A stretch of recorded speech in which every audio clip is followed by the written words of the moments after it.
Bonjour à vous qui êtes comme nous atteints du syndrome ciné. On se retrouve aujourd'hui pour vous parler de Sinners, le dernier film de Ryan Coogler, n'est-ce pas Thomas? Réalisateur des deux Black Panther. Creed juste avant, et Ouais, encore avant son premier film, Fruitvale Station. toujours avec Michael B. Jordan, qui Oui. cette fois interprète non pas un mais deux personnages qui sont jumeaux. Cette critique, ne vous inquiétez pas, se fera sans spoiler. On essaiera d'être le plus évasif possible. Et du coup, c'est parti pour la critique. We gonna kill every last one of you.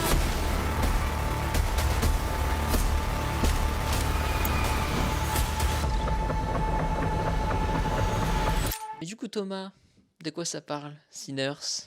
Alors, Mississippi au début des années 30, c'est l'histoire de Sammy, qui est un jeune homme, fils de pasteur. La religion, ça l'intéresse pas tant que ça. Lui, il est un peu fasciné par le blues, il est guitariste. Un jour, il y a ses deux cousins qui reviennent de Chicago. Ils étaient partis essayer de faire fortune à Chicago, et ils reviennent, un peu truands, un peu mafieux, enfin voilà. Ils reviennent pour créer un club de blues avec des anciens de leur communauté, avec pas mal de personnes du village. Mais comme on vous l'a dit, c'est un film de vampire, et donc peut-être que tout va pas bien se passer pour nos personnages. Et alors Arsène, qu'est-ce que tu en as pensé de ce film? Ça fait du bien déjà. J'y suis allé en mode c'est cool d'avoir une œuvre originale qui sort pas d'une franchise, qui sort pas d'un jeu vidéo, Et qui n'a pas été faite pour capitaliser qui a sur pas un été ni adapté truc, d'un pour faire de livre là-dessus ou c'est ou ça, quelque voilà. chose.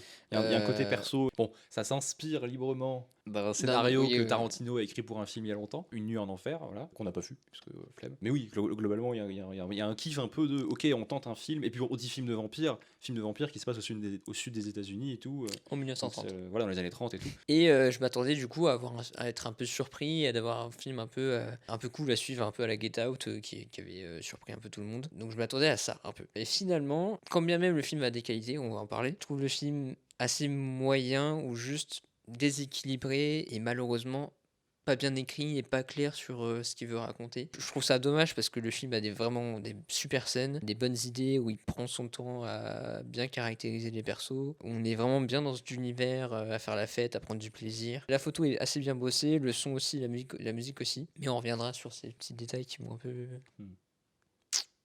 fait chier quoi. Ouais, un peu. Enfin, pas juste embêté parce que le film aurait pu être super quoi. Oui, je vois. Non, moi j'ai vraiment kiffé, comme tu disais, de prendre le temps de se balader avec ces personnages, de se plonger dans leur univers, dans cette ambiance-là qui est vraiment super. Mais oui, c'est des trucs sur la fin où le film va être un peu confusant, va se perdre un peu, ou vraiment baisser en qualité sur des trucs sur lesquels on l'attend un peu. Mm. Et à nous faire un peu trop de fin. Le film est un peu trop long, même si j'aime bien les regarder, ces scènes en trop. J'ai quand même kiffé le film, et je vous recommande d'essayer. Mais il a des défauts assez agaçants, c'est vrai. Mm. Il y a des C'est trucs ça. assez agaçants. Mais du coup, on va d'abord évoquer les points positifs du film. Mm. Donc déjà, on l'a dit, c'est un film original, hein. Donc ça, Oui, ça ouais. c'est quand même plutôt cool, C'est ça. parce que ça devient quand même assez rare dans l'industrie hollywoodienne et même plus largement dans l'industrie du cinéma. Moi, je crois que le vrai point positif, le truc que je préfère dans le film, c'est que pendant une bonne heure et demie, on découvre des personnages qui se retrouvent, on comprend leurs interactions, leurs relations passées, et on comprend ce coin du Mississippi, comment ça fonctionne. Pendant une heure et demie, il se passe pas grand-chose. Je pense un film normal qui coûte aussi cher, il commence, il y a 20 minutes pour préparer la soirée, et au bout de 20 minutes, la soirée commence, élément Oui. déclencheur. Tu vois. Ça- Mais il a fait un film d'horreur, Mm. il a fait comme ça. Mais il prend le temps de développer le contexte historique, donc tu l'as Oui, dit. oui, de fou. Et puis l'environnement, je trouve que, en plus, un des points positifs aussi du film, c'est qu'il n'y a pas tellement d'effets spéciaux. Le train qui Mm. arrive en ville, c'est un vrai train. Enfin, Oui, j'ai oui, oui. l'impression. La ville en mode western, un peu. Oui, C'est- bah, tout, c'est- bah, tout, tout fait très très vrai, tout quoi. fait vrai, donc ça, c'est assez Même agréable. même les deux Michael Jordan, ça marche vraiment bien. Oui, oui, ça marche très bien. Ils s'amusent avec le La plan où il les cigarette. introduit, voilà, ils Ouais, s'amusent c'est super. à leur faire passer une Mm, mm, cigarette. Ça, c'est le truc rigolo de. Ouais. C'est à la fois un truc démonstratif de.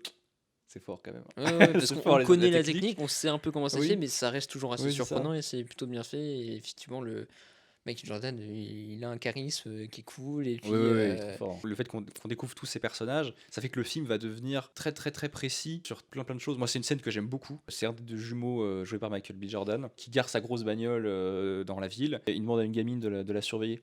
Dans leur échange, à la fois on comprend son passif de mafieux, parce que c'est une scène qui pourrait être dans Le Parrain, tu vois, c'est un mafieux qui paye un mineur qu'il trouve dans la rue, un peu désœuvré, pour lui dire vas-y, garde ma bagnole, t'inquiète. Et t'as aussi ce truc d'entraide communautaire. Le film insiste sur le fait que non, accepte pas 10 cents la minute, comme je suis en train de te le proposer. Dans la vie, il faut que tu négocies, gamine. Donc négocie, mets-moi un prix plus haut, machin. Et du coup, il lui apprend à s'en sortir dans cette merde dans laquelle ils sont plongés en tant que gens pauvres, en tant que gens noirs aux États-Unis dans les années 30 et tout. Moi, c'est une scène, mais toutes les scènes sont un peu comme ça. Comment ça fonctionne la vie pour différentes personnes dans ce milieu-là, quoi. Avant d'être un film de vampire, c'est un film qui rend hommage aussi à la culture noire américaine, surtout à la culture musicale, qui sera illustrée dans le film par une scène superbe, sublime, Sami, Oui, ça, Sami. qui va se mettre à chanter et à jouer de la guitare, et à travers une scène en plan séquence assez dingue, on va retrouver différentes cultures musicales afro-américaines, passées du présent ou du futur, qui vont se mélanger pour former une sorte de cocktail magique, un peu. Réunion à travers le temps. C'est et ça, un tout, Avengers un de la Avengers de la culture culture noire, de la afro-américaine. musique. Oui, voilà, ça c'est vraiment une scène assez incroyable. Mais le film en entier parle de ça, en fait, globalement. Il parle de cette culture noire qui a une histoire, qui a un futur et qui grandit, qui évolue chaque jour aux États-Unis, au sein de cette communauté qui est elle-même un peu ségrégée, une espèce de voyage à travers le temps de la culture noire américaine et de sa musique, qui est d'autant plus agréable à suivre que les persos sont vraiment bien, les acteurs sont vraiment bien. Et on a des nouvelles têtes aussi. Oui, c'est ça, on a pas mal de nouveaux visages. Le héros, c'est donc celui qui joue Sammy, on a le noté là, c'était Miles Caton, ou Caton, je sais pas comment ça se dit. Assez simple dans son jeu, mais qui marche vraiment très très très bien. Et oui, en plus, moi, par hasard, j'y suis allé voir le film en VF, et ça faisait très très longtemps en fait que j'avais pas vu un film en VF, et du coup j'avais oublié ce que c'était qu'une bonne VF et le confort d'une bonne VF. Donc c'est encore plus facile d'apprécier les personnages, de kiffer leurs interactions, de les comprendre et tout. Ça permet vraiment d'installer ce film de vampire qui finit par arriver au bout d'un moment. Mais bon. Voilà, que dire de ce film de vampire qui finit par arriver au bout d'un moment? Moi, il y a plusieurs choses qui me dérangent avec les vampires dans ce film. C'est que au début du film, on nous explique un concept qu'on respecte pas trop au final. Ou alors j'ai mal compris le concept. Il y a des personnes qui ont la capacité de ressusciter des esprits, des ancêtres, etc.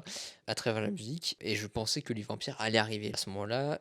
Et ça aurait pu être un discours assez intéressant. Voilà, les vampires qui sont au départ des blancs viennent sucer, viennent mordre et viennent s'approprier la musique noire américaine, comme ce qui a été fait dans la réalité où on s'est approprié le blues, on s'est approprié le rap, etc. Mais en fait, les vampires pop à un moment du scénario de façon vraiment un peu random. Ouais, je sais pas, il y a quelque chose de pas très clair. Il a pas voulu faire un truc hyper manichéen sur des vampires qui seraient des anciens du Ku Klux Klan. Il a pas voulu être manichéen là-dessus, ce que je salue.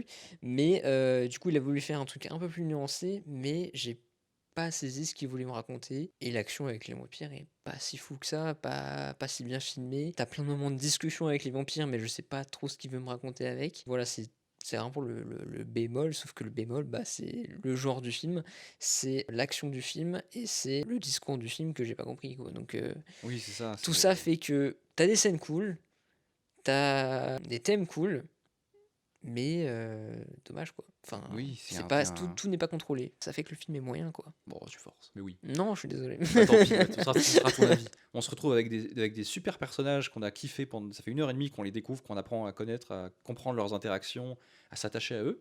Et ils se retrouvent au milieu d'un film de vampire pas dingue, qui confuse le discours. Du coup, on commence à être un peu paumé. Et puis il va commencer à jeter à la poubelle toutes les qualités qu'il entretenait pendant 1h30, quoi. Parce que quand l'action qu'on nous vend un peu dans les bandes annonces, qu'on nous annonce au tout début du film, arrive enfin, on se retrouve avec une gestion de l'espace qui est tellement mal foutue qu'on voit des gens se faire bouffer par des vampires et on sait pas qui c'est. C'est ça, parce que le plan d'avant, c'est un plan large où on nous a présenté la totalité des membres qui étaient à l'intérieur de cet endroit clos. Et quand les zombies entrent dans l'espèce de grange, déjà c'est un peu random, genre ça arrive comme ça. Et effectivement, ils nous rajoutent des figurants qui sont butés et on sait plus qui est qui se fait bouffer ou qui se fait pas bouffer. L'action, comme tu dis, est pas dingue. C'est pas trop mal fait non plus, mais c'est franchement moyen. Oui, voilà, c'est ça. Et on a vraiment l'impression qu'il a rajouté des gens qui n'étaient pas dans la maison avant. Ouais. Il a rajouté des gens qui n'étaient pas là. Parce qu'il faut une petite minute où on voit des vampires. Puis même, t'as des gens qui meurent et t'es en mode bon, Osef, alors que c'est quand même des personnages importants. C'est très très très très bizarre, quoi. Ouais. En plus, dans ce même dernier tiers qui est vraiment en dessous et vraiment décevant, continue de complexifier le truc et en rallongeant des scènes, en essayant d'être plus précis sur des trucs. Bon, le chef des vampires a une interaction avec le héros à un moment. J'ai l'impression que c'est un dialogue qui sert à enrichir le discours du film sur ce que c'est sur qui ces vampires, qu'est-ce qu'ils représentent, machin, qu'est-ce que ça veut dire de la réappropriation du vampirisme de la culture américaine et tout, la culture noire américaine. Mais sur le moment, je la comprends pas vraiment en fait. Non. Et en même temps, la scène est bien. C'est-à-dire que moi, je trouve que les vampires me déçoivent et m'emmerdent dans un bon film historique. J'ai un peu envie de dire ça en vrai. C'est qu'il y a un très bon film historique sur des Noirs américains au début des années 30, et puis au bout d'un moment, il y a des vampires. Et Ça, ils je suis m'emmerdent. d'accord, ça, je te rejoins entièrement. Mais en vrai, je les aime un peu bien aussi, les vampires. Ça fait des scènes d'action et des scènes d'épouvante vraiment pas folles, mais je les trouve bien écrits, bien dialogués. Plus précisément. Oui, si tu veux. J'aime bien comment il a écrit cette espèce de tentation qu'il propose au héros. Parce que du coup, comme il veut pas faire un truc de film de genre bourrin, mais efficace, vraiment jouissif, vas-y, c'est des noirs dans le sud qui butent des vampires du Ku Klux Klan. Du coup, il fait plus un truc en mode, les vampires, ils veulent dissuader nos personnages de croire qu'ils peuvent s'en sortir vraiment dans cette Amérique qui veut pas d'eux, tu vois. Oui. Et du coup, il s'en sert un peu. T'as des scènes comme ça qui sont vraiment bien écrites, vraiment bien pensées, où il veut raconter ça. Du coup, il y a des scènes quand même où c'est un peu intéressant. Donc cette espèce de complexification de son discours. Je vois ce qu'il voulait faire, mais c'est vraiment un peu chiant à suivre, quoi. C'est galère à suivre en fait. Surtout que c'est pas, encore une fois, c'est pas un studio qui lui a imposé ça. C'est pas un studio Ouais. qui lui a dit fais un film de vampire, un film de joueur où ça va faire des entrées, etc. Non, c'est un film qui. Enfin, c'est un élément Il du est scénario arrivé avec un qui- concept et tout. C'est ça. Et avec une envie. Enfin, il s'inspire de Une nuit en enfer de Rodriguez. Il retourne le truc, il réinvente le truc pour essayer de construire quelque chose, pour faire un film divertissant, populaire, tout en parlant de culture noire américaine, de son héritage, tout ça. Mais c'est dommage parce qu'il y a vraiment plein de trucs, mais c'est pas clair, quoi. En plus, c'est trop long, C'est ça. quoi. 3 scènes de fin dans ce film. Oui, en plus. 2 scènes post-génériques. Oui. Donc, pour conclure, petite notation sur le barème du syndrome. Oh, putain. Moi, je pourrais pas mettre malheureusement au-dessus d'un Will Smith, donc je vais mettre Will Smith malheureusement. Parce que le film a trop de défauts, même s'il a des très bonnes idées, très bonnes intentions. Malheureusement, c'est trop long, trop bancal et vraiment dommage parce qu'il y avait du potentiel. Bah, moi, même si moi j'ai des limites et des frustrations avec le dernier tiers et tout, mais je passais quand même un bon moment devant, moins que devant tout le reste du film. Parce que tout le reste du film, c'était un très très bon moment. J'ai un peu une vibe Mickey 17 avec le film. Alors, c'est encore un film avec des doubles, donc décidément il y a un problème avec ça. Donc non, je vais mettre un Margot Robbie. C'est pas un très très bon film, Ouais. mais c'est un vrai kiff. Ok. J'ai vraiment surkiffé la séance et en vrai je recommande d'essayer, quoi. Ouais, Margot Robbie. Ok. Je comprends pas, mais je respecte. Voilà ce qu'on pouvait dire sur Sinners de Ryan Coogler. On le répète, mais si vous voulez écouter notre critique en version podcast, c'est possible sur Spotify. N'hésitez pas, le lien est en description. Allez nous suivre aussi sur TikTok, Insta et voilà, puis TikTok, Instagram, Twitch Twitter. aussi. On fait des lives, Twitch. On va essayer d'en refaire. c'est ça. Voilà. Et puis sur ce, Thomas, je te laisse conclure. Soignez-vous bien en regardant des films, abonnez-vous et ciao. Ciao.